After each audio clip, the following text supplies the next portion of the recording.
probably know that Sweden never did any lockdown or general mandatory masking during the COVID pandemic. And in this video, I'm going to show you some real footage so you can see how it is to be in Sweden during the summer and spring of 2021.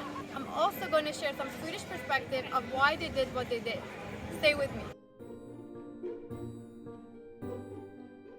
Sweden never did lockdown or general mandatory masking, and it was the country that was both criticized and praised for its singular actions.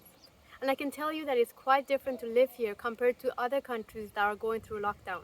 And with a few restrictions, which I'm going to talk about, for the most part, the society is open and functioning. The Swedish public health authorities claim to have chosen a more long-term and more sustainable method to deal with the pandemic. They don't believe that lockdown and mandatory masking has overall benefit when all factors are considered.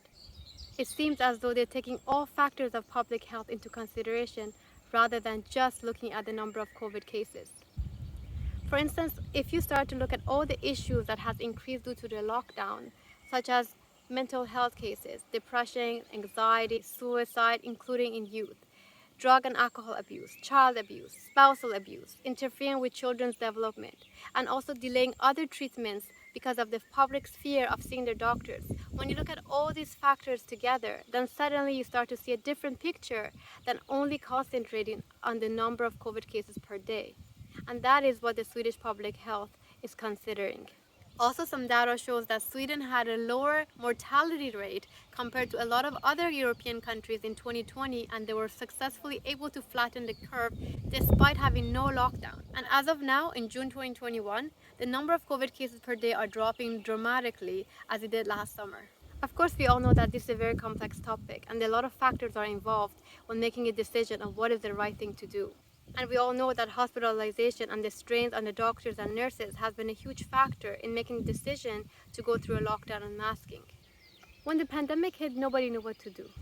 But once the first wave was over and we knew more about the virus, wouldn't it have been better if we took a different approach and protected those who are most at risk rather than locking down the entire society?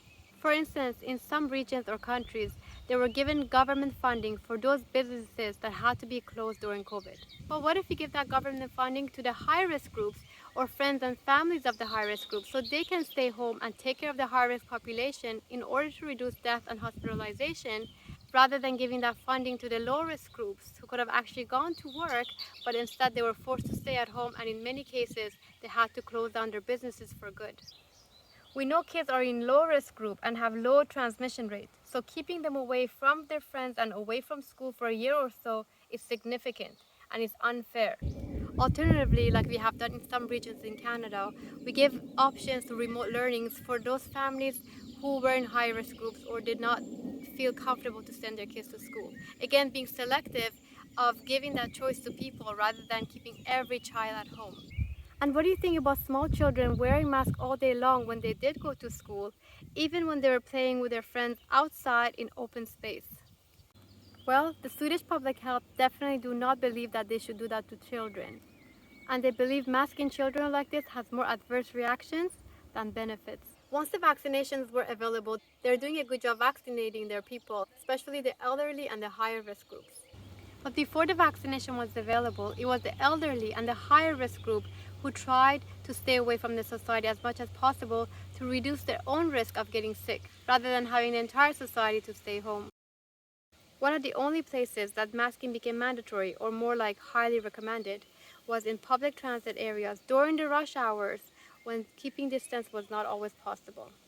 Also, keep in mind that these were more like high recommendations rather than law enforcement, ticketing, policing, or forcing people to do anything against their free will, as some places have done in the world. Because the Swedish authorities have high value for people's right of freedom. Do you think a lot of people suffered but kept quiet by trying to do their part, as many authorities made extreme decisions that took away a lot of important and simple parts of our lives, such as our freedom, our social connections, and so on?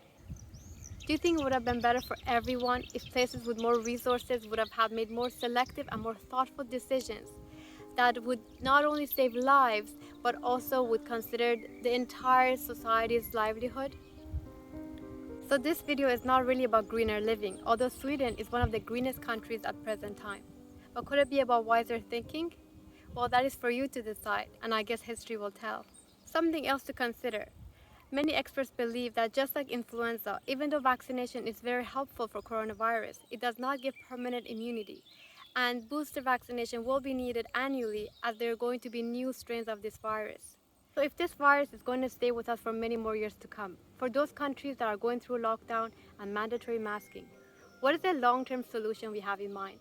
Are we going to live in fear and back and forth lockdown and social isolations for years? Or should we come up with more sustainable and less fearful living sooner than later? Okay, so now let's talk about what's open and what are some of the restrictions. So of course there's no large gatherings like concerts or dance clubs and things like that. But with a few restrictions, which I'll talk about in a second, restaurants and shops and malls have always stayed open throughout the entire pandemic. So except for a few places like going to the hospital or in very busy public transit areas where you cannot keep distance, you rarely see people wearing any masks. The main measurements taken here is to keep your distance and stay home if you have any symptoms of cold. But if keeping distance is not possible, for instance, if you're going to get a haircut, then they recommend you to wear a mask. And in order to encourage people to actually stay home if they are sick, you get paid for sick day from first day, day one, rather than second day, which is their usual time. For a few months during the most restricted times, bars and restaurants needed to be closed by 8:30. But that restriction has already been lifted and there's no more time limits for the restaurants and bars. The other restrictions that restaurant had for a period of time, you could not be more than 4 people per table. So here, for instance, we were a party of 10 and we needed to sit at 3 different tables to be able to go restaurant together. However, that restriction has already been lifted to 8 people per table inside and there's no more restrictions for the patios outside. Only for a short period of time, if you're going to eat in the mall, either in a restaurant or a fast food place, you could be only one person per table. And the reason for doing that was to reduce massive crowds going to the mall. Again, those restrictions has already been lifted. When there's a lineup, you see signs to keep 2 meters apart. And in the cashiers, banks, and government offices, you see glass shields to keep away people's direct droplets. In terms of schools, for pre-high school students, all the schools have been open and functioning normally and no masks are worn by the students or the teachers. But many of the high school and university students had to do remote learning at some period of time. And people who could work from home have been encouraged to work from home as much as possible. During the time that it was most restrictions, it was recommended not to have more than 8 people at home for a gathering. But that recommendation has already increased significantly. And at some point during that most restricted period, public libraries and swimming pools were closed. But again, all those restrictions have been lifted and the public libraries and swimming pool are now open. As for amusement parks, with much reduced capacity, they are now open and functioning as of June. So of course people are a lot more compliant because these restrictions are a lot more reasonable and easier to sustain over time. These were just some things for us to think about. Again, nothing is ever black and white and there's always 50 shades of gray. But it's always good to reflect and consider the alternative. Thank you for watching, and if you haven't already, don't forget to subscribe.